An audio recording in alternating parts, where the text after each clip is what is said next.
তখন থেকে লোকগুলো দাঁড়িয়ে আছে, টাকাটা দিয়ে দাও গো। আমার কাছে টাকা থাকলে তো দেবো, না থাকলে আমি কোথা থেকে দেবো? চুরি করে দেবো নাকি?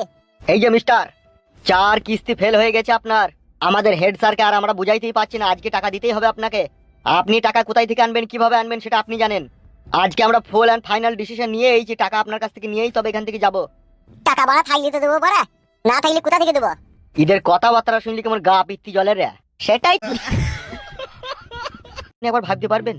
সবই বুঝতে পারছি স্যার, কিন্তু নিরুপায় হয়ে পড়েছি, কিছু করার নেই যে স্যার। এমনিতেই 18-20 দিন কাজ হয়নি, তারপরে যে বিদেশে যে কোনো কাজ কাম করে কিস্তির টাকাটা জোগাড় করবো সেই উপায়ও নাই। বিদেশে যেখানে কাজে গেছি সেখানে রোহিঙ্গা বলে মাইছি, বাংলাদেশে বলে ডকুমেন্ট সবকিছু থাকতো, মেরে মুখ ফাটিয়ে দিচ্ছে, ওই জন্য ভয়ে যেতে পারছি না।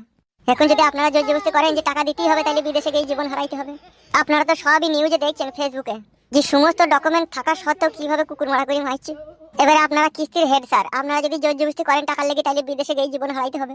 তা আমি বলি কি স্যার, জীবনও হারাবে না, আবার আপনারা টাকাটাও পাবেন, আর একটা ছোটখাটো কাজ করেন। কি করতে পারে একটা কাজ? আপনাদের হেড অফিসে আপনারা মেল করেন, দিয়ে একটা কথা বলেন যে যেই সমস্ত ব্যক্তির কাছে আমরা কিস্তির টাকা পাওনা রয়েছে, তারা এই মুহূর্তে টাকা পরিশোধ করতে অক্ষম রয়েছে, পরিশোধ করতে পারছে না।